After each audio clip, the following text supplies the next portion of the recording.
गीता 18 के श्लोक नंबर 62 में भगवान स्वयं कह रहे हैं कि अर्जुन उस परमेश्वर की शरण में जा जिसकी कृपा से परम शांति व शाश्वत स्थान अर्थात सतलोक को प्राप्त होगा। वो परमेश्वर कौन है, कहां है, कैसा है, जानने के लिए कृपया अवश्य सुनिए जगत गुरु तत्वदर्शी संत रामपाल जी महाराज के अमृत वचन। दर्शकों, कैंसर की मार और कर्जे का भार दोनों विकट समस्याएं हैं और जब दोनों एक साथ आ जाएं, तब व्यक्ति के लिए परमेश्वर का सहारा ही शेष रह जाता है। वर्तमान समय में तो ये कहानी बहुत से परिवारों की है। अजय कुमार जी भी उनमें से एक थे। ये नजफगढ़ दिल्ली के निवासी हैं। पहले ये शंकर जी की पूजा करते थे और उन्हें सर्वश्रेष्ठ मानते थे। इसी साधना को करते करते इन्हें कोई लाभ नहीं मिला अथवा 6 लाख का कर्जा हो गया। पिताजी नशा करते थे जिसके कारण वे कैंसर जैसे भयंकर रोग से ग्रस्त हो गए। पर फिर सन 2013 बना इनका जीवन परिवर्तन कर देने वाला वर्ष, जब इन्हें मिली तत्वदर्शी संत रामपाल जी महाराज द्वारा लिखित पुस्तक, जिसे ये अपने पिताजी को पढ़कर सुनाने लगे और कुछ वक्त पश्चात दोनों ने संत रामपाल जी महाराज से नाम दीक्षा ले ली। उसके बाद तो इनका जीवन खुशहाल हो गया, इनका कर्जा भी उतर गया और सबसे बड़ा लाभ अजय जी के पिताजी का लाइलाज रोग कैंसर भी ठीक हुआ। सतभक्ति करने से इन्हें आर्थिक धन लाभ का सुख भी प्राप्त हुआ है और सबसे बड़ी बात, अजय जी को काल के दूत लेने आ गए थे, परंतु संत रामपाल जी महाराज जी ने काल के दूतों से भी इनकी रक्षा की और इन्हें भक्ति करने का संकेत किया। अब सुनिए अजय जी का चमत्कार भरा साक्षात्कार। नमस्कार जी। नमस्कार सर। क्या नाम है जी आपका? अजय कुमार। कहाँ के रहने वाले हैं आप? दिल्ली नजफगढ़ से। संत रामपाल जी महाराज से नाम दीक्षा आपने कब ली? मैंने संत रामपाल जी महाराज से दीक्षा 20 अक्टूबर 2013 को ली। संत रामपाल जी महाराज से नाम दीक्षा लेने से पहले आप क्या भक्ति साधनाएं करते थे? हम ब्रह्मा विष्णु महेश सबकी पूजा करते थे और इनमें से सर्वश्रेष्ठ शंकर जी को मानते थे। इनकी भक्ति करते करते यानी हमारे पापा के ऊपर 6-7 लाख का कर्ज हो गया था। हम 10-10 रुपए के लिए तरसते थे उनकी भक्ति करते करते। फिर संत रामपाल जी महाराज की शरण में आप कैसे आए? हमारे यहाँ पे एक अंकल रहते थे, राकेश दास, और उन्होंने मेरे पापा को बताया कि संत रामपाल जी महाराज की शरण में चले जाओ, आपकी सभी परेशानियां दूर हो जाएंगी। तो मेरे पापा को ज्ञान गंगा दी पुस्तक, तो मैं एक एक अक्षर पढ़ पढ़ के पापा को सुनाया करता। तो पापा बोले कि ना, इन गुरु जी की शरण में जाना चाहिए। तो मैंने कहा ठीक है चले जाओ, मैं भी चलूँगा। तो आए हम सतलोक आश्रम बरबाला में आए। पहले हम भक्तों से बोले कि ना मैं बाबा जी से मिलना है, गुरु जी को बोले कि बाबा जी से मिलना है। तो वो भगत साहब बोले कि बाबा जी नहीं बोलते, संत रामपाल जी महाराज हैं, उनसे। हमने कहा हाँ गलती हो गई, तो उनसे मिलना। तो पहले बोले कि नाम दीक्षा लो, जब जाके मिलो। तो हमने कहा कि हमारी आर्थिक स्थिति बहुत ख़राब है। तो वो भगत जी बोले कि ना पहले नाम दीक्षा ले लो, संत रामपाल जी महाराज सभी परेशानियां दूर करेंगे। तो हमने नाम दीक्षा ली। मेरे पापा ने नाम दीक्षा ली 20 फरवरी 2013 को नाम दीक्षा ली। सर, आपने संत रामपाल जी महाराज से नाम दीक्षा ली, तो जिस परेशानियों के लिए आप गए थे, आप पे इतना कर्जा था, आपके पापा पे इतना कर्जा था, तो क्या वो परेशानी आपकी दूर हुई? हाँ जी, संत रामपाल जी महाराज जी के शरण में आने से हमें बहुत सारे लाभ हुए। मेरे पापा के ऊपर 6-7 लाख रुपए का कर्ज था, वो अब बिल्कुल नॉर्मल हो चुका है। हम पहले 10-10 रुपए के लिए तरसते थे। मेरे पापा ने संत रामपाल जी महाराज से दर्शन लिए और आशीर्वाद दिया संत रामपाल जी महाराज ने। तो पापा ने बताया ऐसे ऐसे परेशानी है घर में। तो संत रामपाल जी महाराज बोले कि भक्ति करते रहो और भगवान सब सही करेंगे। तो पापा घर पे आ गए। फिर धीरे धीरे भक्ति करते करते मेरे को नाम दिलाया पापा ने। 6-7 महीने हो गए मैंने नाम लिया, और फिर धीरे धीरे भक्ति करते करते मैंने और पापा ने ही नाम ले रखा था। घर पे किसी ने नाम नहीं ले रखा था, तो सब विरोध करते थे। तो मैं भक्ति करता रहता था। तो गुरु जी की दया से अब हमारी आर्थिक स्थिति बहुत सुधार आ चुका है। मेरे पापा गुटखा खाने लगे, नशा करने लगे, बीड़ी, यानी मेरे पापा 3-4 बंडल ऐसे पी जाते थे दिन के। गुटखे काफ़ी खा जाते, 50-60 रोज के खा जाते। तो ये गुटखा खाते खाते मेरे पापा को इस गाल में थोड़ी प्रॉब्लम हुई। प्रॉब्लम होने के बाद पापा ने जब चेकअप कराया तो डॉक्टर ने कहा कि कैंसर हो गया है। मेरे पापा से बोले डॉक्टर कि कैंसर हो गया है, अगर इसका इलाज नहीं कराया तो अब ख़त्म हो सकते हो। पापा ने बोला कि ना, भगवान जो करेगा सही करेगा, हमारे पास इतने पैसे नहीं है। फिर संत रामपाल जी महाराज जी की शरण में जाने से मेरे पापा का कैंसर पूर्ण रूप से बिना किसी दवाई के व बिना किसी ऑपरेशन के मेरे पापा का कैंसर संत रामपाल जी महाराज जी की दया से ठीक हो गया। एक लाभ ये हुआ कि मैं दिल्ली में मुंडका में सतलोक आश्रम है संत रामपाल जी महाराज जी का, मैं वहाँ पे जा रहा था नजफगढ़ से। तो नजफगढ़ में नांगलो स्टैंड है, नांगलो स्टैंड में मैं झूमते हुए जा रहा था, आराम से मगन हो गए। तो वहाँ से पीछे से एकदम से बस आई, बस ने मेरे को इस वाले हाथ में टक्कर मारी। मेरे को बिल्कुल भी एहसास नहीं हुआ कि मेरे को टक्कर लगी। गुरु जी की दया से, संत रामपाल जी महाराज जी की दया से मुझे बिल्कुल भी एहसास नहीं हुआ। मैं थोड़ा सा इधर तो हुआ, पर मुझे ऐसा नहीं लगा कि मुझे बस ने टक्कर मारी है। संत रामपाल जी महाराज जी ने मुझे बचाया। और एक बार मुझे काल लेने आ गया था, ज्योति निरंजन सेवा में था, सो रहा था। तो किसी भगत ने बोला कि ना रात के 2 बज रहे थे, तो कह रहे कि ना छत से कपड़े लिया। मैं कहा ठीक है, छत पे चला गया मैं कपड़े लेने। छत पे से जो भगत नीचे सो रहे थे वही भगत ऊपर सो रहे थे। मैं चंबित रह गया कि जो भगत नीचे सो रहे हैं वही भगत ऊपर कैसे सो रहे हैं। तो मैंने भगत जी से बोला, सच्चा है भगत जी नीचे आ जाओ। तो वो भगत जी मेरे को धमकाने लग गया कि तेरे को मार देंगे, काट देंगे, पीट देंगे और तेरे को यहाँ से लेके जाएंगे हम तेरे को। मैं डरने लग गया। मैंने कहा भगत तो ऐसे बोलते नहीं है संत रामपाल जी महाराज जी के। तो मैंने कहा कोई नहीं, सोते रहो आप। मैं कपड़े लिए और जैसे गेट के अंदर आया, गेट बंद करने लगा तो एक मोटा सा आदमी था, काला, बहुत लंबा, यानी बहुत भयानक था। तो वो लेने आ गया, कह रहा चल तेरा टाइम पूरा हो गया। मैं रोने लग गया। मैंने कहा कौन सा टाइम? कह रहे तूने इतने तेरे को जीना था। मैंने कहा, मैं रोने लग गया। फिर मैं अपना प्रथम मंत्र जो संत रामपाल जी महाराज जी की दया से मिला था और जो सतनाम, मैं दोनों करने लग गया। जैसे प्रथम मंत्र करा तो उसमें कुछ असर नहीं हुआ। मैंने सतनाम जैसे ही किया तो वैसे ही उसने हाथ छोड़ दिया और दूर भाग गया। तो मैं रो रहा था। तो मैंने अपने संत रामपाल जी महाराज जी को याद किया। मैंने कहा गुरु जी अब आप ही आके बचाओ। संत रामपाल जी महाराज तुरंत प्रकट होते हैं। संत रामपाल जी महाराज जी मुझे देखते हैं और बोलते हैं क्या हो गया बेटा? मैंने कहा गुरु जी देखना परेशान कर रहे हैं। तो गुरु जी बोलते हैं कि ना, अपने पास बुलाते हैं, कह रहे रो मत यहाँ पे। अब मैं आ गया हूँ ना, तो गुरु जी मैं रोना चुप हो जाता हूँ। ज्योति निरंजन के यमदूत थे जो मुझे लेने आए थे, संत रामपाल जी महाराज को देखते ही घुटने पर टिक गए और जैसे नीचे सर झुका लिया संत रामपाल जी महाराज जी को देख के। तो संत रामपाल जी महाराज जी ने बोला इसको परेशान क्यों कर रहे हो? ये कबीर परमात्मा का बच्चा है, तुम इसको परेशान क्यों कर रहे हो? तो वो बोलने लगे कि ना गुरुजी गलती हो गई, परमात्मा गलती हो गई। तो गुरुजी बोले ऐसे थोड़ी ना गलती हो जाती है। तो गुरुजी ने 2-2 थप्पड़ लगाए उन्हें और जैसे 2-2 थप्पड़ लगते गए ना, वैसे वो आगे बढ़ते गए। जैसे लाइन से जैसे कोई आशीर्वाद लेता है वो चले जाते हैं। तो 2-2 थप्पड़ लगते गए और आगे बढ़ते गए। तो माफ़ी मांगते गए, गुरुजी आपसे नहीं होगा, आपके किसी भगत के पास नहीं आएंगे। तो गुरुजी बोले अब से आ भी मत जाना, नहीं तो तुम्हें लोक निकाला दे दूंगा। तो बोले कि ठीक है। फिर संत रामपाल जी महाराज जी बोले बेटा ऐसी चीज़ों में घबराते नहीं है, अच्छी तरह भक्ति कर। मैं कहा ठीक है गुरुजी, अब से ध्यान रखूंगा। गुरुजी बोले ठीक है सत साहब। मैं सत साहब करी और गुरुजी चले गए। फिर मेरी एकदम से नींद खुली तो मेरे पसीने पसीने हो रहे थे। ऐसे कई लाभ हुए हैं संत रामपाल जी महाराज जी के शरण में आने से।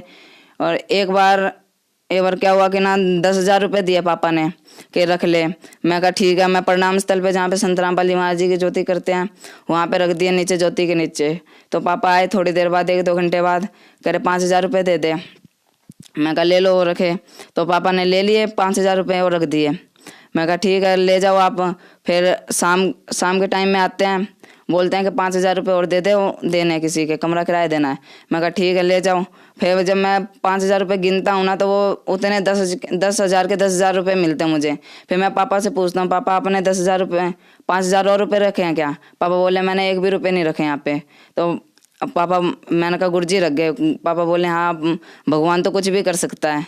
फिर उनसे खर्चा चल गया। और जैसे कि हमारी आर्थिक स्थिति बहुत ज़्यादा ख़राब थी, तो जब मुंडका आश्रम जाना होता था मुझे, तो मैं रोता था। मेरे पे 15 रुपये भी नहीं होते थे।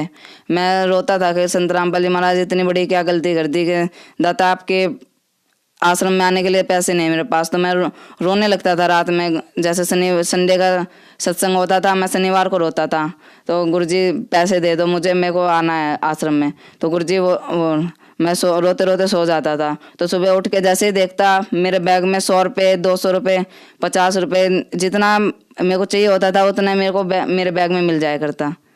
और संत रामपाल जी महाराज जी की इतनी दया होती थी कि बहुत ज़्यादा हद तक लाभ दिया संत रामपाल जी महाराज जी ने। एक लाभ और हुआ संत रामपाल जी महाराज जी के शरण में आने से। मेरे पापा राजमिस्त्री हैं, चिनाई का काम करते हैं। वो काम कर रहे थे खेड़ा डाबर में, नजफगढ़ में खेड़ा डाबर में काम कर रहे थे। तो पापा चिनाई कर रहे थे, तो पता नहीं क्या हुआ, पापा नीचे थे, दीवार के 12 फुट की दीवार थी। पापा नीचे काम कर रहे थे, वो एकदम से क्या होता अचानक वो दीवार गिर जाती पापा के ऊपर। अब वो जितने भी मकान मालिक होते हैं और मिस्त्री होते हैं सब डर जाते हैं कि अब ये तो ख़त्म हो गया। तो पापा थोड़ी सी ईंट उठाते हैं, मकान मालिक उठाते हैं थोड़ी सी ईंट के, जल्दी जल्दी निकाल लो इसको, ये ख़त्म हो गया अब। तो जैसे थोड़ी सी ईंट ऊपर से उठाते हैं तो पापा अपने आप खड़े हो जाते हैं। तो मालिक देखते हैं कि कुछ भी नहीं हुआ इसको, तो हाथ पैर चेक करते हैं उस पापा के, और बनियान खोल के देखते हैं कि कुछ भी खरोच नहीं आती। तो पापा बोलते हैं मैं संत रामपाल जी महाराज का शिष्य हूँ, पूर्ण परमात्मा का बच्चा हूँ, मेरे को कुछ नहीं हो सकता जब तक मेरा गुरुजी मेरे साथ है। ऐसे मेरे पापा को गुरुजी ने कई बार बचाया। अब हम संत रामपाल जी महाराज जी की शरण में आने से आर्थिक, शारीरिक और मानसिक रूप से सुखी हैं। अजय जी, जैसा कि आपने बताया कि आपने संत रामपाल जी महाराज से नाम दीक्षा ली, उसके बाद आपके घर में सुखों का भंडार आ गया, आपके पापा की कैंसर की बीमारी ठीक हुई, आपकी आर्थिक स्थिति ठीक हुई। तो जो लोग आज कैंसर की बीमारी से ग्रस्त हैं, उन लोगों के लिए आप क्या संदेश देना चाहते हैं? इस संदेश तो क्या, मैं प्रार्थना ही करना चाहता हूँ, जो लोग कैंसर की बीमारी से ग्रस्त हैं, जिनके घर पे हमारे जैसी स्थिति है अभी भी, वो संत रामपाल जी महाराज जी की शरण में आए और अपना कल्याण करें। अजय जी, संत रामपाल जी महाराज से नाम दीक्षा कैसे ली जा सकती है? संत रामपाल जी महाराज जी से दीक्षा आप ऐसे ले सकते हैं, जैसे जिस भी चैनल पे आप संत रामपाल जी महाराज जी का सत्संग प्रवचन सुन रहे हैं, उसके नीचे एक पट्टी चलती है, उसमें मोबाइल नंबर आते हैं, आप उन पे कांटेक्ट करके आपके जो पास में होगा नामदान स्थल, आपको उस नामदान स्थल का नंबर दे दिया जाएगा और अपना नामदान लेकर भक्ति कर सकते हैं संत रामपाल जी महाराज से। धन्यवाद सर। धन्यवाद। दर्शकों, अभी आपने सुने संत रामपाल जी महाराज से दीक्षा प्राप्त करके सुखी हुए भक्त के अनुभव। अब देखिए जगत गुरु तत्वदर्शी संत रामपाल जी महाराज के मंगल प्रवचन। अब आपको दिखाते हैं भगवान कैसा है, कहाँ है। और अभी आपने महर्षि दयानंद के विधान को पढ़ा सत्यार प्रकाश में कि भगवान निराकार है। हर उन्हीं के इन इंजीनियरों के द्वारा किया गया अनुवाद है आर्य समाजियों का। और इसमें परमात्मा स्पष्ट लिखा है कि राजा के समान देखने योग्य है, और जिन महापुरुषों ने परमात्मा को देखा है, आदरणीय गरीबदास साहिब जी ने देखा तो उन्होंने कहा कि अर्श कुर्स पर सफेद गुम्मट है जहां परमात्मा का डेरा। फिर कहते हैं सफेद छतर सिर मुकुट विराजे, सिर पर सफेद छतर है मालिक के और मुकुट है। देखत ना उस चेहरे नु तुम सत साधना नहीं करते, परम संत मिले नहीं, तो तुम उस चेहरे को, उस परमात्मा के उस स्वरूप को नहीं देख पा रहे हो, जिसके सिर पे मुकुट है और ऊपर छत्र है, सिंहासन पर विराजमान है, अर्श कुर्स पर सफेद गुम्मट है जहां परमेश्वर का डेरा सतलोक में। वही वेद बताते हैं, वही आंखों देखा वो महापुरुष बताते हैं, जिनको भगवान अपने स्थान पर लेकर गए थे, वापस छोड़ा था, और वही परमात्मा स्वयं बताते हैं। फिर तो आसानी तो समझ में आ जाएगा कैसा है भगवान। अब देखिए वेद, ऋग्वेद 9 और 10 मंडल इकट्ठे ही अनुवादित हैं, इसके ये अनुवाद कर रखा है। ये देखिएगा, प्रकाशक हैं सार्वदेशिक कार्य प्रतिनिधि सभा, महर्षि दयानंद भवन, रामलीला मैदान, नई दिल्ली। अनुवाद करता ये है मुद्रक Prince offset printers 1510 Pataudi house Daryaganj नई दिल्ली से। अब इसके ऋग्वेद मंडल नंबर 9 सूक्त नंबर 86 का और मंत्र नंबर 26-27 लेते हैं हम पहले। ऋग्वेद मंडल नंबर 9 सूक्त 86 का मंत्र 26। इसमें क्या अनुवाद किया है, इन्होंने खुद अनुवाद कर रखा है, आर्य समाज के आचार्यों ने। और जो भगवान को निराकार बताते, हर वेद क्या बताते, तेने खाक जाना वेदों का। और फिर नौकर रामपाल झूठा प्रचार करे मैं ऋषि दयानंद का। वाह भाई वाह, झूठे को झूठा कह दिया, इसमें क्या कुप्रचार हो गया, सच्चाई कही है। देखो ये खुद अनुवाद कर रहे हैं कि यज्ञ करने वाले यजमानों के लिए, हम 26वां मंत्र पढ़ रहे हैं। यज्ञ करने वाले, यज्ञ माने धार्मिक अनुष्ठान, साधना करने वाले, यजमान माने साधकों यानी भक्तों के लिए परमात्मा सब रास्तों को सुगम करता हुआ उनके विघ्नों को यानी संकटों को मर्दन करता है, नाश करता है, उनको पवित्र करता हुआ और अपने रूप को सरल करता हुआ वह कांति में परमात्मा। अब देखो इन्होंने इसका अर्थ सर्वज्ञ कर दिया कबीर का। ये देखो ये है कबीर, हम कबीर बोला बै कबीर, हम वेदों को वेद बोलते हैं, यहां कबीर, इसको इन्होंने संधि छेद करके ऐसे लिख दिया और अर्थ कर दिया सर्वज्ञ। यह लिखना था वो कबीर देव, कबीर देव, देव माने परमात्मा, कबीर भगवान विद्युत के समान क्रीड़ा करता हुआ वर्णीय पुरुष को यानी अच्छी आत्मा को प्राप्त होता है। अब ये कंसेप्ट क्लियर कराएंगे, इसको देखेंगे कि कबीर माने कबीर देव होना चाहिए। यहां पर कबीर साहब, भगवान की महिमा चल रही है और भगवान की महिमा में कबीर शब्द है, तो कबीर देव ये कवि मान लो, कबीर देव लिख दो, ये कबीर देव, हम कबीर देव कह दे, हमने कबीर, ये कवि मानने हैं। तो यहां अगर अनुवाद सही करेंगे इसका तो कबीर देव लिख दो। जैसे यजुर्वेद है, अपने आत्माओं आज हमने कंप्यूटर तो ही बना लिए और ऐसे ऐसे जटिल प्रश्न हल करते हैं हमारे बच्चे, बेटी बेटियां बच्चे। तो ये तो कुछ भी कोई ना आपके लिए समझण में, वो तो एक दो रोटी के लिए माथा पिचाई 16 साल करते हो और यहाँ 2 मिनट में समझा देगा दास आपको, सारी बात समझ में आ जाएगी, भगवान पावांगे, सतलोक चलेंगे। अब सारा पढ़ लिया, 20 साल बालक पढ़ा दिया, 15-16 वर्ष पढ़ा, फिर मृत्यु हो जाए बालक की, बताओ गया पढ़ा। और ये किया हुआ कभी व्यर्थ नहीं हो सकता, जो दास बताने जा रहा है। कहते हैं कबीर कमाई आपनी कदे ना निष्फल जा, और 7 समंदर आडे पड़ो हुआ मिले अगा हुआ। ये जो साधना दास आपको देगा कभी व्यर्थ नहीं हो सकती आपकी, एक सांस भी खाली नहीं जा सकता, इसकी कमाई मिलेगी वहां पर। अब देखो यजुर्वेद, ये महर्षि दयानंद का ही अनुवाद है आर्य समाज वालों का। ये यजुर्वेद और प्रकाशक वही सार्वदेशी कार्य प्रतिनिधि सभा 2/5 महर्षि दयानंद भवन, रामलीला मैदान, नई दिल्ली से। महर्षि दयानंद सरस्वती द्वारा इसका अनुवाद है। Prince offset printers 1510 Pataudi house Daryaganj, नई दिल्ली से ही प्रकाशित छपा है। इसके 36वें अध्याय को आपको दिखाते हैं। प्रथम मंत्र में ये है यजुर्वेद और 60-300 अध्याय 36वां अध्याय है। इसके प्रथम मंत्र में यजु शब्द है, ऋचम वाच्यम परपदे मनो यजु परपदे, श्याम प्राणम परपदे, चक्षु श्रोत्रम परपदे। ये यजु शब्द लेना हमने। इसका अर्थ क्या किया महर्षि दयानंद ने, यहां देखना।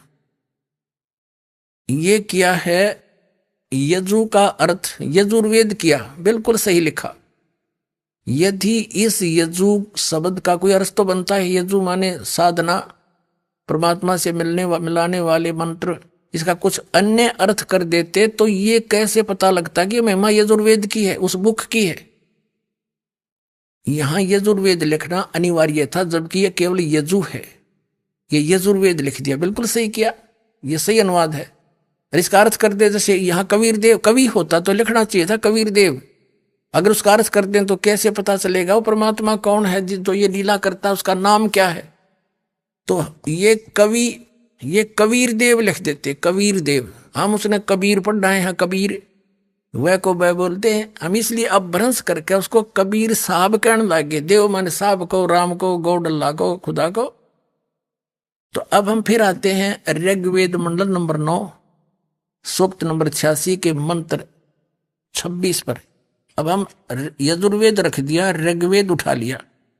और ये भी इन्हीं आर्य समाज के आचार्यों द्वारा, आर्य समाजियों द्वारा अनुवाद है। ये देखिएगा, ऋग्वेद मंडल नंबर 26, मंडल नंबर 9 सूक्त 86 का, ऋग्वेद मंडल नंबर 9 सूक्त 86 का मंत्र 26 क्या लिखा है कि यज्ञ करने वाले यजमानों के लिए परमात्मा, यानी साधना, धार्मिक अनुष्ठान, यज्ञ माने धार्मिक अनुष्ठान करने वाले यजमान माने भक्तों के लिए परमात्मा सब रास्तों को सुगम करता, उसके रास्ते खोल देता है, उनके विघ्नों को यानी उनके संकटों को मर्दन करता है, नाश करता है, और उनको पवित्र करता हुआ और अपने रूप को सरल करता हुआ वह कांति में परमात्मा कबीर देव, यहां लिखना चाहिए था कबीर देव, कबीर देव विद्युत के समान क्रीड़ा करता हुआ वर्णीय पुरुष को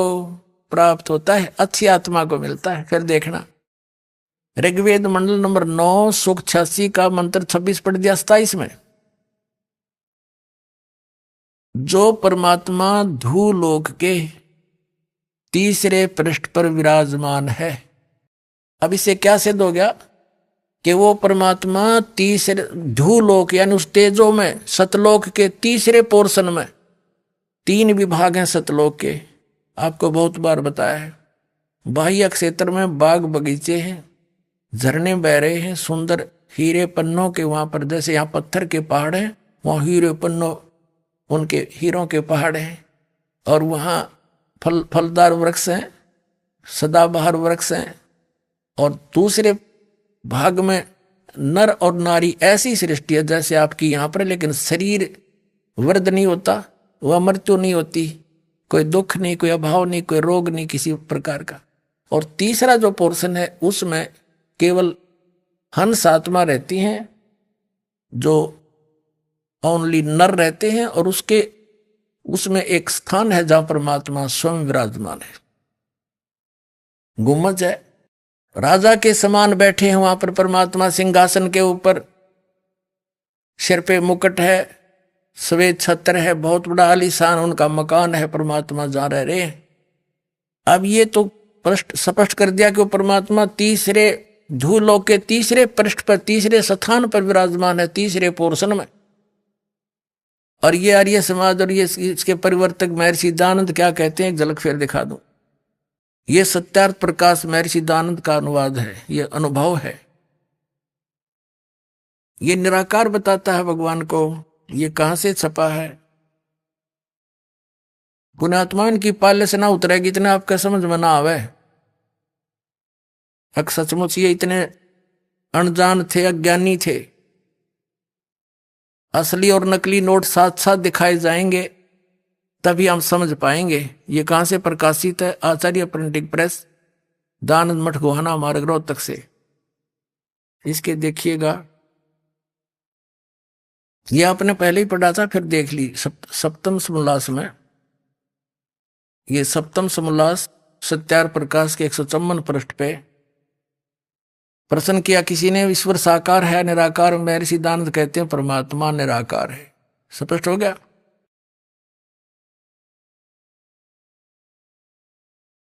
अब हम फिर आते हैं ऋग्वेद, इन्हीं के नारिय समाजियों का अनुवाद है ये ऋग्वेद।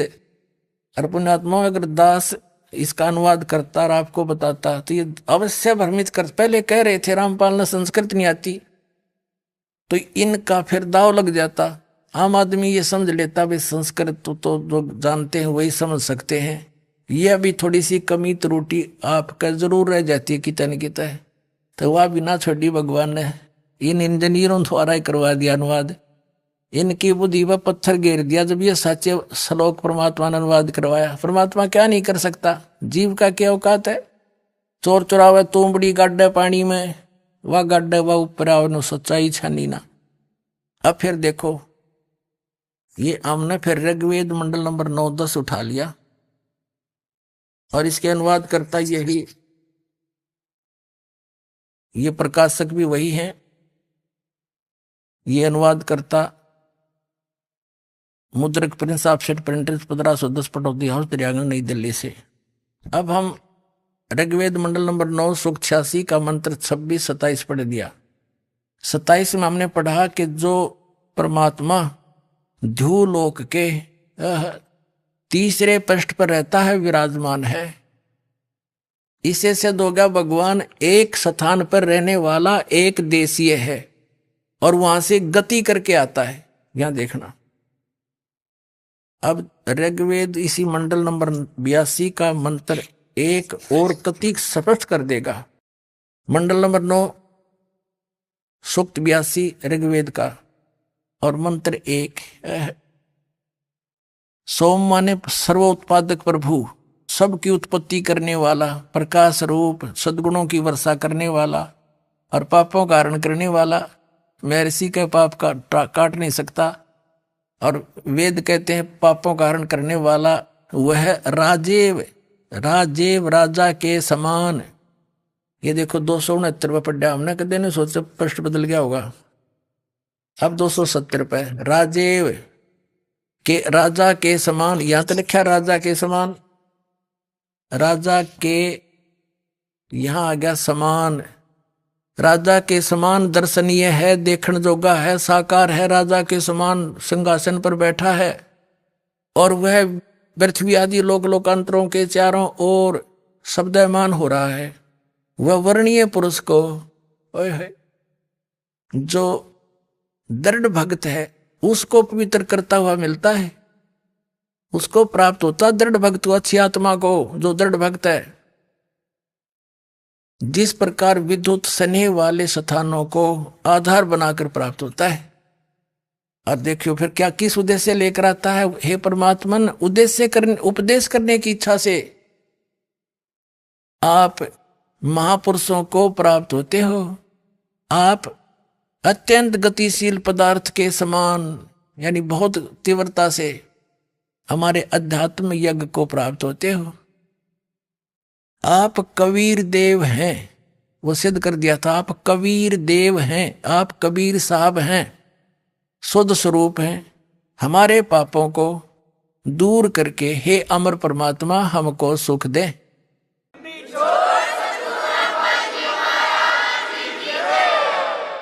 अपने आत्माओं, मोती मुक्ता दर्शत नाही, ये जग है सब अंदरे, दिखत के तो नैन चुम, इनका फिरा मोतिया बंदरे।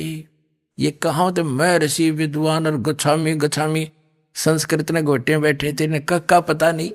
वेद क्या बताते हैं, भगवान साकार है, नर आकार है, राजा के समान देखने में है, वहां पर एक स्थान पर रहता है, ये निराकार बताते हैं। आर्य समाज के आचार्य और महर्षि दयानंद, और परमात्मा किसी लोक में नहीं रहता। तो खाक विद्वान था ये, क्या जाना इनको, इन्होंने वेदों को। अपना आत्मा, इसमें एक प्रसंग आया है कि वो परमात्मा वहां से चलकर आता है और ऐसे आता है जैसे आकाशीय बिजली 1 सेकंड में आ जाती है। कैसा गजब का उदाहरण दे रखा है कि जैसे आकाशीय बिजली बादलों वाली किसी वस्तु को आधार बनाकर उस पर अट्रैक्ट होती है, उसी पर गिरती है। जैसे पहले पुराने समय में कांसी की थाली आदि बेले होते थे धातु के, तो वर्षा के दिनों में हमारी माताएं उठाकर अंदर रख देती थी। हमारी दादी कहती थी कि कांसी धातु की कोई भी वस्तु बाहर नहीं रहनी चाहिए, उस पर बिजली गिरती है, उसका अट्रैक्शन होता है उसके ऊपर, धातु पर। तो यहां वही प्रमाण दिया है कि वो जैसे आकाशीय बिजली किसी वस्तु का आधार बनाकर उस पर अट्रैक्ट होकर आती है, ऐसे ही वो परमात्मा उन पुण्य आत्माओं, अच्छी आत्मा, दृढ़ भक्त हैं जो उनको मिलते हैं, ऐसे आते हैं जैसे उन पर आकर्षित होते हैं। वो किन किन को मिले, आदरणीय धर्मदास साहिब जी बांधोगढ़ वाले को, आदरणीय मुल्कदास जी, आदरणीय नानक साहिब जी सिख धर्म के प्रवर्तक को, आदरणीय दादू साहिब जी, आदरणीय गरीबदास साहिब जी गांव छुरानी जिला दद्दर वाले को, हरियाणा वाले को, जो दृढ़ भक्त थे, आदरणीय गीसादास साहिब जी गांव खेखड़ा जिला मेरठ उत्तर प्रदेश वाले को। ये तो दास के नोटिस में किन महापुरुषों को वो सीधे मिले। और ये ऐसे दृढ़ भक्त थे, इन्होंने परमात्मा से जो ज्ञान ग्रहण किया लिख दिया, लेकिन बताया नहीं किसी को। परमात्मा ने कहा था, धर्मदास मेरी लाख दुहाई, ये तत्व ज्ञान की तबार न जाई। धर्मदास मेरी लाख दुहाई, ये सार शब्द सतनाम की तबार न जाई, और सार शब्द बार जो पढ़ी बिचली पीढ़ी हंसनी तेरही। इन नकलियां का हाथ लग जाता है, ये ज्ञान और ये समाधान, ये मंत्र। तो आज दास कैसे भिन्नता बताता कि ये नकली और ये असली मार्ग है वेदों और गीता और पुराणों के अनुसार। तो परमात्मा ने इन महापुरुषों से कहा था कि तुम दृढ़, वो दृढ़ भगत थे। नानक साहिब जी ने पूरे सिख समाज को नहीं बताया, वो मंत्र 2 अक्षर का स्वयं जाप करते थे। उनकी जन्म साखी में, समुद्र की साखी में प्रमाण है। और वही प्रमाण गरीबदास साहिब जी कहते हैं, वही 2 अक्षर का मंत्र सतनाम है। वही धर्मदास साहिब जी को परमात्मा ने दिया। कबीर साहब सागर में आपको दिखा कि उस पर ये जाप वो करते थे, लेकिन उन्होंने आगे धर्मदास जी थोड़े से नर्मात्मा के थे। परमात्मा उसके साथ रहे, लिखवा दिया कबीर सागर में सारा, लेकिन उनको आगे अपने वंशजों को भी वो नाम नहीं देने दिया। केवल पहले मंत्र के 5 नाम दिया करते थे। कबीर परमेश्वर ने स्वयं उनके सतलोक गमन करवा दिया उनको, धर्मदास जी को। पुणात्माओं, ये बड़े गुड रहस्य हैं।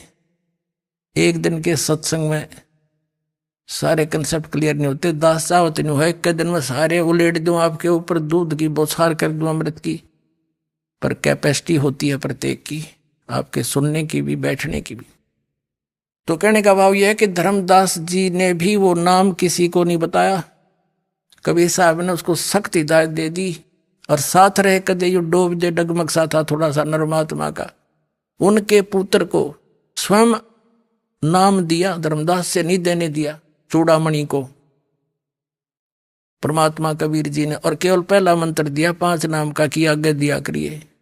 और फिर परमेश्वर ने कहा था कि ये 5 नाम भी 6ठी पीढ़ी में खत्म हो जाएंगे तेरे। कौन से 5 नाम जो दास आपको देता है प्रथम मंत्र में?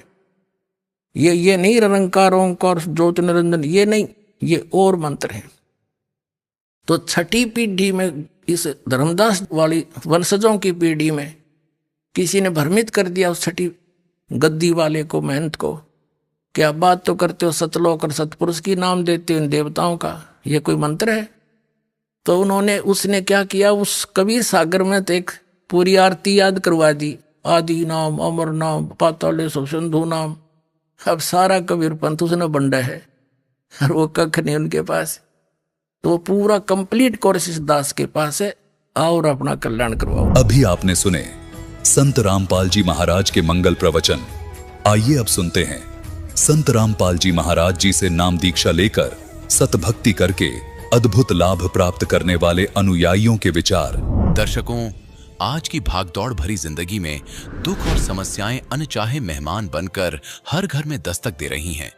खासकर लाइलाज बीमारियां जैसे HIV, एड्स मानवता को एक गहरे संकट में डाल रही हैं। मानव इस अदृश्य दुश्मन के सामने मजबूर है।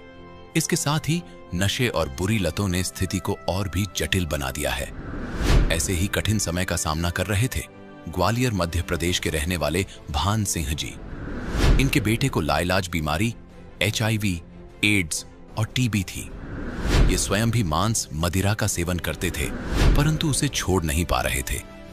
एक दिन उन्होंने विश्व के सबसे बड़े समाज सुधारक, जगत गुरु, तत्वदर्शी संत रामपाल जी महाराज का सत्संग सुना और संकल्प लिया कि यदि मेरे व्यसन छूट गए तो संत जी से नाम दीक्षा ले लूंगा। और आखिर में हुआ भी वही। आप भी हैरान हो जाएंगे कि भान सिंह जी के व्यसन छूट गए और नाम दीक्षा लेने के उपरांत इनका जीवन सुख शांति से भर गया। इनके छोटे बेटे की लाइलाज बीमारियां HIV, एड्स और TB ठीक हुई। भान सिंह जी को संत जी की कृपा से और भी अद्वितीय लाभ प्राप्त हुए हैं। सुनिए इनके जीवन परिवर्तन की सच्ची कहानी उन्हीं की जुबानी। नमस्कार सर। नमस्कार सर। सर क्या नाम है आपका? मेरा नाम भानदास है जी। पिता का नाम श्री ग्यासी राम है। गांव पैरा है, जिला ग्वालियर है। सर संत रामपाल जी महाराज से नाम दीक्षा आपने कब ली? सन 13 में दिसंबर के महीने में ली थी सर। संत रामपाल जी महाराज से नाम दीक्षा लेने से पहले आप कोई भक्ति साधना भी करते थे? ये हिंदू धर्म में सभी देवताओं को मानते थे, देवियों को मानते थे। मैं विशेषकर देवी का ज़्यादा उपासक रहा हूँ। हमेशा उनकी पूजा करता था, उनका नाम लेता था। और गुरु तो मैंने किया नहीं था, लेकिन देखा देखी से हम भक्ति करते थे। तो जो देवी की पूजा आप करते थे उनसे आपको क्या लाभ हुए? कोई लाभ नहीं हुआ सर। हम करते रहे और दिखावा करते रहे, उसमें कुछ नहीं फ़ायदा हुआ। जबकि मैं 13 में, वैसे मैं 5 साल से देवी की स्थापना करता था 9 देवियों में, और पूरा गांव हमारा मेरे साथ रहता था, मैं सबसे आगे रहता था, पूरी व्यवस्था मेरे द्वारा होती थी। लेकिन मैं ऐसे बीमार हो गया उसमें 9 देवियों में ही। तो मैं पहले ये व्यसन बहुत करता था, दारू मीट, मतलब कोई मेहमान नहीं था जिसको मैं नहीं करता था। लेकिन मैंने परम संत सतगुरु रामपाल जी महाराज का सत्संग टीवी पर सुना था, तो उसमें ये व्यसन छोड़ने को कहा था। जानता तो मैं भी था कि ये खराब चीज़ है, लेकिन छूटती नहीं थी, आदत पड़ी हुई थी। तो मैंने अर्जी लगाई, मैंने प्रवचन सुने, इनका सत्य ज्ञान दिखा मुझे। तो मैंने सोचा अगर मेरे ये व्यसन छूट जाएं तो मैं आपकी शरण में आ जाऊंगा, आपसे नाम दीक्षा लेकर के साधना करूंगा। ऐसा ही हुआ, परमात्मा की रजा हुई संत रामपाल जी महाराज की, और मेरे व्यसन धीरे धीरे उस बीमारी में, 9 देवियों में जो बीमार हुआ, मैं 15 दिन बीमार रहा। उसी बीमारी में मैं झांकी का काम करता रहा 9 देवियों में, और मेरी जो है इच्छा बीमारी के कारण जो व्यसनों से दूर हो गई, तो मैंने वे सारी छोड़ दी। तो बाद में मेरी इच्छा नहीं हुई। मैंने सोचा हो सकता है हमारे सतगुरु रामपाल जी महाराज ने ये मुझे लीला दिखाई है, और मैं तुरंत आकर के बरवाला में संत रामपाल जी महाराज से मैंने नाम ले लिया, और मैं जब इसे साधना कर रहा हूँ। सर, संत रामपाल जी महाराज से नाम दीक्षा लेने के बाद क्या आपको कोई लाभ प्राप्त हुए? बहुत लाभ हुए हैं। सब कहाँ तक सुनाऊँ मैं? 1-2 बड़ी घटनाएं हैं, उनको मैं सुनाऊँ। कि मैंने नाम लिया तो घर की मेरी आर्थिक स्थिति बहुत खराब थी। तो सत्संग में मैं सुना करता था भक्तों की में कि परम संत रामपाल जी महाराज सब कुछ देते हैं। तो मैंने भी ऐसी अर्जी लगाई, हे गुरुजी, मेरे पास पैसे तो है नहीं है, मुझे इस महीने की गैर हाजिरी हो जाएगी, मुझे सतनाम नहीं मिल पाएगा। तो एक दिन मैं अपनी पूजा के स्थान को, अलमारी को मैं साफ कर रहा था, परमात्मा की सतगुरु रामपाल जी महाराज की मैंने तस्वीर जैसे ही उठाई, उसके नीचे 1000 रुपये मुझे मिले। मैं आत्मा से कह रहा हूँ सर, मैंने कहा गुरुजी ने मुझे बुला लिया, अब मैं ज़रूर जाऊँगा। मैंने अपनी हाजिरी लगाई, वहाँ जा कर के 4थे महीने में मुझे सतनाम मिल गया। फिर मेरा बड़ा लड़का जो है गलत संगत में पड़ गया था, मैं उसको डांट नहीं पा रहा था, क्योंकि मैं भी इस्तेमाल करता था बुरी चीज़ों का, व्यसनों का, तो उसको भी नहीं रोक पाया। तो फिर जब मैंने नाम ले लिया तो मैंने अर्जी फिर लगाई सतगुरु को। वहाँ जाकर मैंने निवेदन किया कि हे महाराज, मेरे बड़े लड़कों को भी अपनी शरण में ले लो, वो बहुत बुरी तरह बिगड़ रहा है और दारू मीट में ज़्यादा रंग रहा है, गांजा भी पी लेता। न जाने मैं उसको मना करता तो वो मानता नहीं था, लेकिन न जाने क्या रजा हुई कि उन्होंने जो है उस पर रजा करी और मुझे बगैर बताए, बगैर पैसे मांगे, बड़ा लड़का है मेरा, परिवार भी है उसका, 2-3 लड़की हैं उसके पास, तो वो बगैर बताए वो बरवाला चला गया। वहाँ जा कर के उसने नाम लिया। मैं घर पर इधर उधर ढूंढता रहा, 2 दिन नहीं मिला। मैंने उसकी संगत लड़कों से पूछा, उनने भी नहीं बताया, उनसे भी बोल के नहीं गया। एक लड़के ने बताया कि वो बरवाला की कहता था कि मैं नाम लेने जाऊँगा, तो मैंने कि हो सकता है चला गया हो। जैसे ही बड़ा लड़का नाम ले कर के बगैर पैसों के चला गया, बगैर टिकट लिए, और वहाँ जब बरवाला में जा कर के सतगुरु रामपाल जी महाराज से उसने नाम दीक्षा ली, सब नियम पढ़े और लौट कर आया। मैंने पूछा कहाँ गया था, तो बोले मैं बरवाला गया था, गुरुजी के पास नाम लेकर आया हूँ। मैंने कि हो नहीं सकता, तूने मानता ही नहीं था पहले। तो बोले देखो जी, तो उन्होंने पुस्तक बताई, जो वहाँ नित्य नियम की पुस्तक मिलती है, फ़ोटो बताई गुरु महाराज की, ऐसे सब कुछ मैंने देखा। तो मैंने कहा बहुत बढ़िया, परमात्मा की पूरी रजा हो गई। तो पूरे परिवार ने उसके ने नाम ले लिया है, और मेरे भी जो मेरे घर से है पत्नी, उसने भी नाम ले लिया। पूरे परिवार ने हमने नाम ले रखा है और साधना कर रहे हैं। एक चमत्कार और है, दूसरा बड़ा ही है। वो अपने लिए तो छोटा लड़का था, वो कम से कम 12 साल पहले एक्सीडेंट में दोनों पैर फ्रैक्चर हो गए थे। उस पर 9 बोतलें खून की चढ़ाई थी। उन 9 बोतलों में न जाने कौन कैसे कीटाणु चले गए किसी खून में, तो वो जो है उस टाइम पे तो नहीं दिखे, लेकिन 12 साल में जाके इन्फेक्शन हो गया। तो उसके अंदर एड्स की बीमारी आई जांच में, और टीबी साथ में आई। हम यहाँ इलाज कराया, हम तो घबरा गए सब, बच्चा भी घबरा गया, क्योंकि होशियार था कि अब ये अच्छा नहीं हो पाएगा, सब लोग कहते थे, हमने बताया नहीं बहुतों को तो कि एड्स है, नहीं सब लोग नफरत करेंगे। लेकिन फिर भी हमने अर्जी लगाई परमात्मा से, तुमने बड़े बड़े रोग काटे, हमने तुम्हारी कथाएं सुनी हैं, लीलाएं सुनी हैं, कैंसर मैंसर सब दूर हो जाते हैं। परमात्मा इसको भी अच्छा कर, ये तेरी शरण में पहुंच जाएगा। मैंने लड़के से कहा, मैंने कि इलाज में तो अपने को फ़ायदा नहीं होगी, अब तू हो सकता है गुरुजी से नाम दीक्षा ले ले, वो ही तुझे अच्छा करेंगे। लड़के ने बड़ी मुश्किल से, जिसके प्राण जाने को होते हैं सब मान जाता है, उसने मान लिया। और जहाँ ग्वालियर से ही, ग्वालियर नामदान केंद्र से और नाम लेकर के उसने साधना करी। अस्पताल में जब भर्ती था तो रोज़ाना इलाज हो रहा था, 2,000 का या 1,500 का ऐसा इलाज हो रहा था। आर्थिक स्थिति खराब थी तो डॉक्टर इलाज हो रहा था लेकिन फ़ायदा नहीं पड़ रही थी। मैंने डॉक्टर से कहा, बोले धीरे धीरे फ़ायदा पड़ेगी। फ़ायदा नहीं हुई तो मुझे विश्वास हुआ कि अब ये अच्छा नहीं होगा। मैंने डॉक्टर से बोला कि हमें छुट्टी दे दो, हम इनको नाम लेवा के रहेंगे। तो बोले कहाँ जाओगे नाम लेने में? नहीं, यहीं हमारी व्यवस्था है, सतगुरु के से हम नाम लेंगे। और बोले वो अच्छे कर देंगे। तो बोले अच्छा ऐसे हैं? बोले हाँ। तो बोले अभी छुट्टी नहीं होगी। मैंने तुम छुट्टी दो।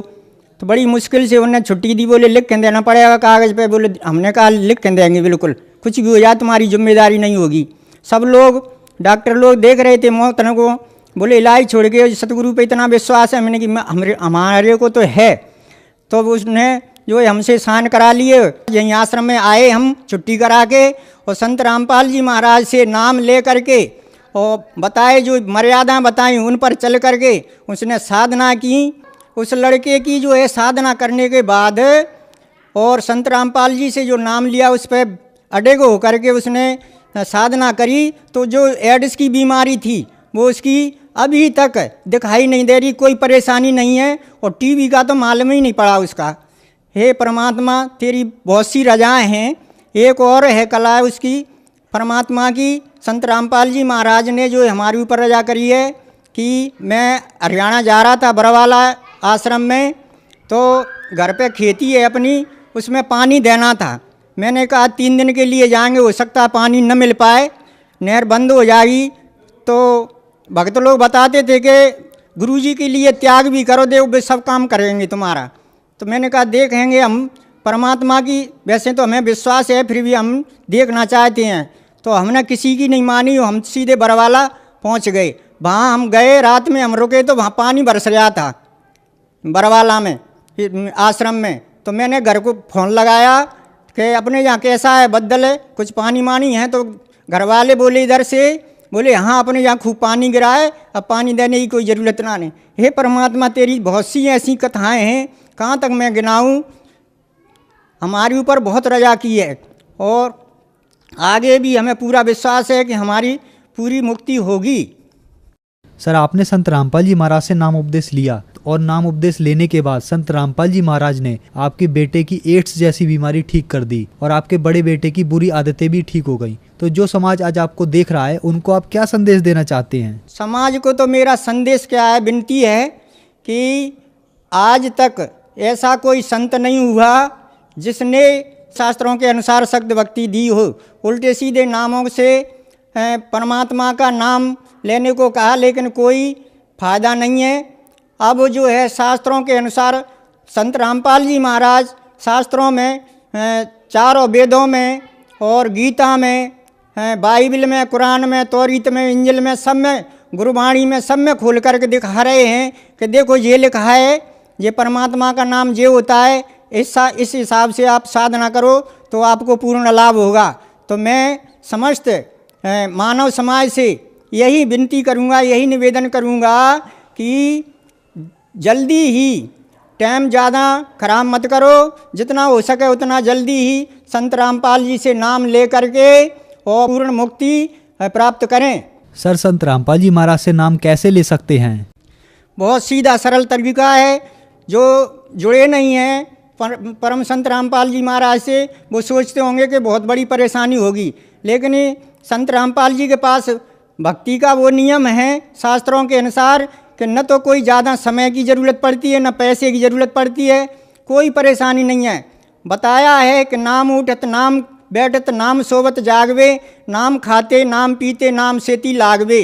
किसी भी स्थिति में हो परमात्मा का नाम जो सतगुरु बताएं उस हिसाब से लेते जाओ, पूर्ण लाभ मिलेगा, पूर्ण मुक्ति मिलेगी, उसमें कोई परेशानी नहीं है। टीवी चैनलों पर संत रामपाल जी महाराज का सत्संग आता है और सत्संग में नीचे लाइन फ़ोन नंबर चलते हैं, उन फ़ोन नंबर पर जानकारी लो कि कौन सी ज़िले में कहाँ नामदान केंद्र खुले हुए हैं, वहाँ से आप जा कर के संत रामपाल जी महाराज से नाम ले कर के और साधना करें।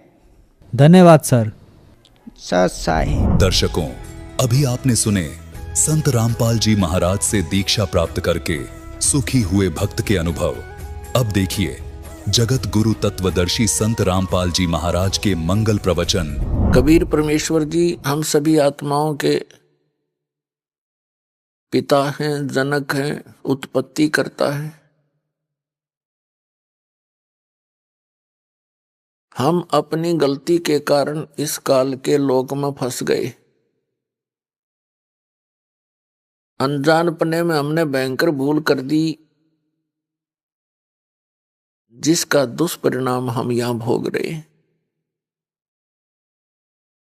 हम इतनी गंदी जिंदगी जी रहे होते हैं, मनुष्य जीवन में भी हम महाकष्टों को झेलते हुए आगे बढ़ रहे होते हैं।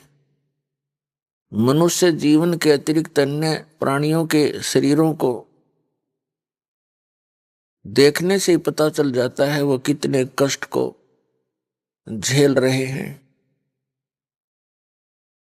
फिर भी हम कभी ये सोचते नहीं कि ऐसा क्यों हो रहा है। कभी किसी के यहाँ कोई घटना घट जाती है, कोई व्यक्ति की मृत्यु हो जाती है, उस समय उस परिवार के अंदर जो कहर टूटता है, हाहाकार मच जाती है, पागलों की तरह टक्कर मारते हैं उसके वियोग में। कुछ क्षण के लिए ही वहां जाने वालों को भी थोड़ी बहुत याद बनती है कि सचमुच ये क्या जीवन है। कल तक ये व्यक्ति सब कुछ अपना माने बैठा था और अब ये चला गया, इसका क्या है। कुछ देर के बाद हमें फिर अंदर से ऐसा दबाव आता है, हम अधिक समय इस पर सोच नहीं सकते। और जिन महापुरुषों ने इस पर सोचा, उन्होंने इससे बचने के लिए, जरा और मरण से छुटकारे के लिए प्रयत्न भी किए, तो संत के अभाव से, सतगुरु के अभाव से, तत्वज्ञान के अभाव से उन्होंने घर भी त्याग दिए, जंगल के अंदर घास फूस खाकर भी निर्वाह किया। परंतु यहाँ के भगवान, यहाँ के स्वामी, यहाँ के मालिक इस ब्रह्म ने, ज्योत स्वरूपी काल निरंजन ने उनको रास्ता नहीं दिया। घर त्याग कर जंगल में चले गए, गलत साधनाएं करते रहे, सिद्धियां प्राप्त हो गई। सिद्धियां प्राप्त हो जाने से वो प्राणी फिर किसी को बद्दुआ देता है, उसका भी प्रभाव स्पष्ट नजर आता है। किसी को आशीर्वाद देता है, वो भी फल जाता है, जिस कारण से वो व्यक्ति इन सिद्धियों को प्राप्त करके प्रभु बन बैठता है, प्रभु प्राप्ति का रास्ता भूल जाता है और फिर वो सदा के लिए अपना जीवन नाश कर जाता है। पुण्यात्माओं, आपका सौभाग्य है कि आपको वो मार्ग, वो अध्यात्म ज्ञान प्राप्त हो रहा है जो आज तक कुछ महापुरुषों को छोड़कर किसी को प्राप्त नहीं हुआ। पुण्यात्माओं, परमात्मा प्राप्ति की लगन इस आत्मा को उसी समय लग गई थी जब वो भगवान से दूर हुए थे, क्योंकि जो सुख हमें सतलोक के अंदर था वो नहीं रहा और हम फिर उस सुख की नकल यहां इस काल के लोक में खोज रहे हैं, उसकी नकल कर रहे हैं। निर्धन सोचता है धनवान सुखी, धनवान सोचते हैं राजा सुखी। ना राजा सुखी ना धनवान सुखी, और निर्धन तो सुखी होगा कैसे जब तक साधना नहीं, किसी के पास सत साधना नहीं है।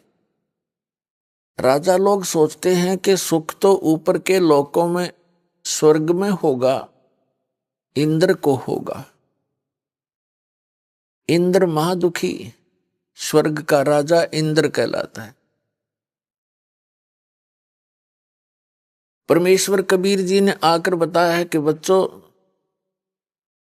तुम नमक के बोरे में बुरा का टेस्ट खोज रहे हो, कभी नहीं मिल सकता। बुरा का टेस्ट तो बुरा के बोरे में ही मिलेगा, चीनी के बोरे में मिलेगा।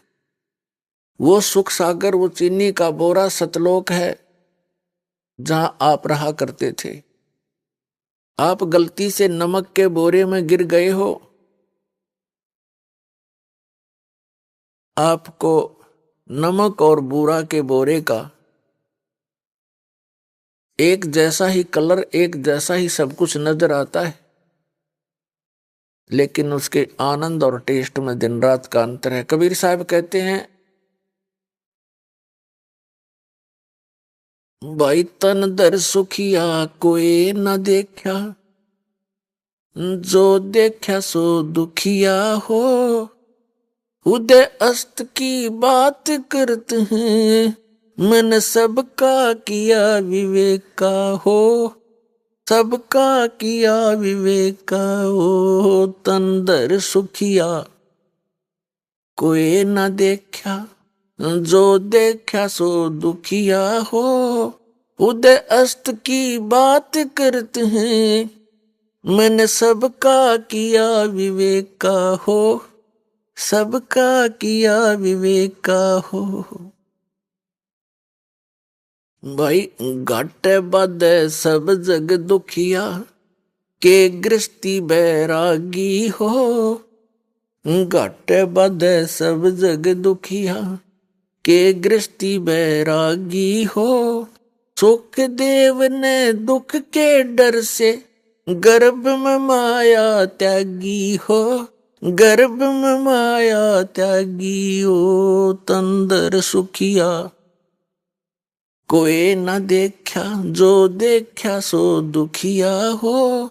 उदय अस्त की बात करते हैं, मन सबका किया विवेक का हो। सबका किया विवेक का हो। जंगम दुखिया योगी दुखिया, तपस्वी को दुख दूना हो। भाई जंगम दुखिया, जोगी ही दुखिया, तपस्वी को दुख दूना हो। आशा तृष्णा सब में व्यापे, कोई महल न सुना हो।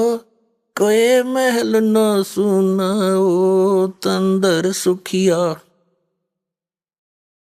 जो देखा सो दुखिया हो। उदय अस्त की बात करते हैं, मन सबका किया विवेक का हो। सबका किया विवेक का हो।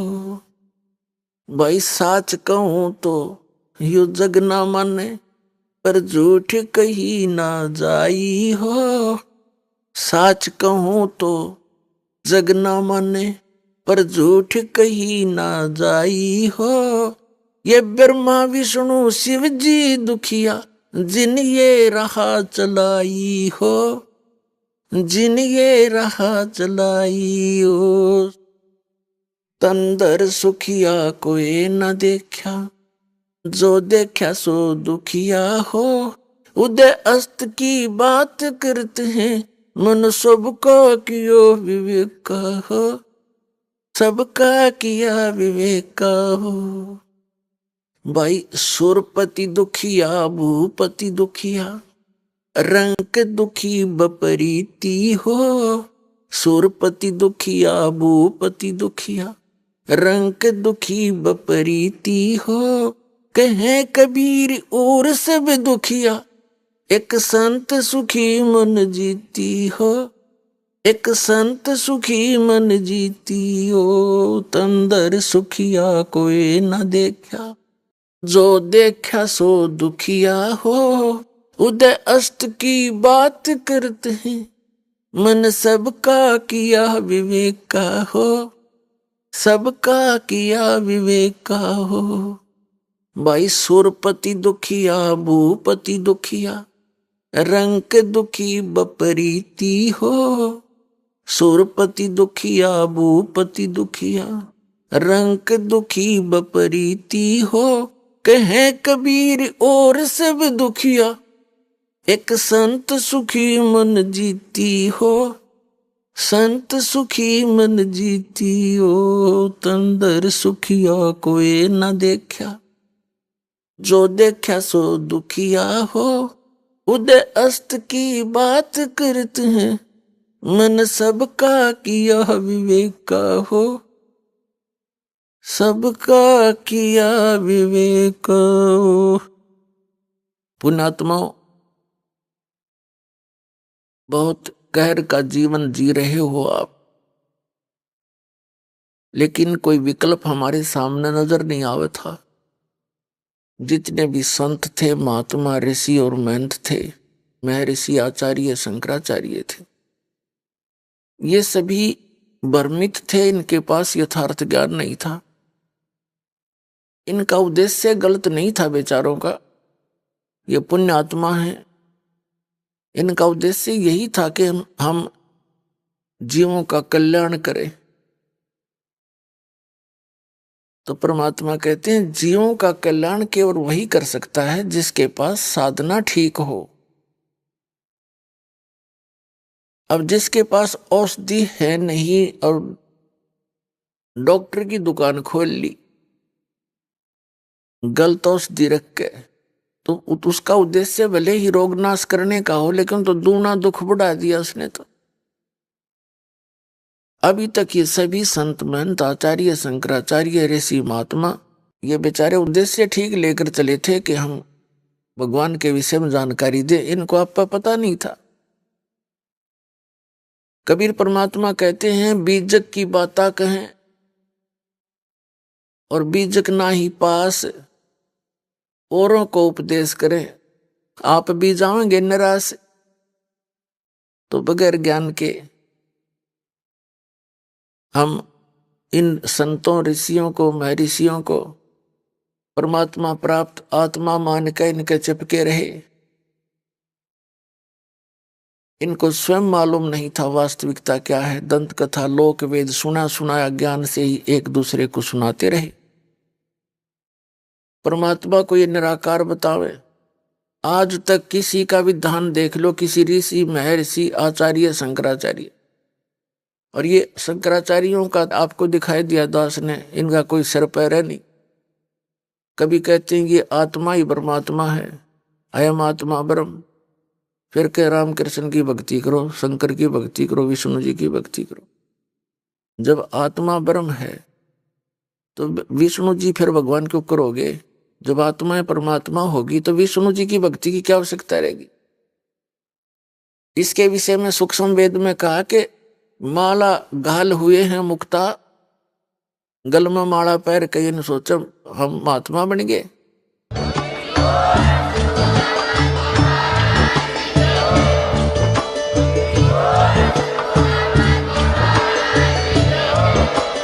आप सुन रहे थे जगत गुरु तत्वदर्शी संत रामपाल जी महाराज जी के मंगल प्रवचन। अधिक जानकारी के लिए विजिट कीजिए हमारी वेबसाइट www.jagatgururampalji.org। संत रामपाल जी महाराज जी के शुभ आशीर्वाद से पूरे विश्व भर में 500 से भी ज्यादा नाम दीक्षा केंद्र हैं, जिन पर संत रामपाल जी महाराज जी द्वारा ऑनलाइन निःशुल्क नाम दीक्षा दी जा रही है। अपने नजदीकी नाम दीक्षा केंद्र का पता करने के लिए संपर्क करें 8222880541।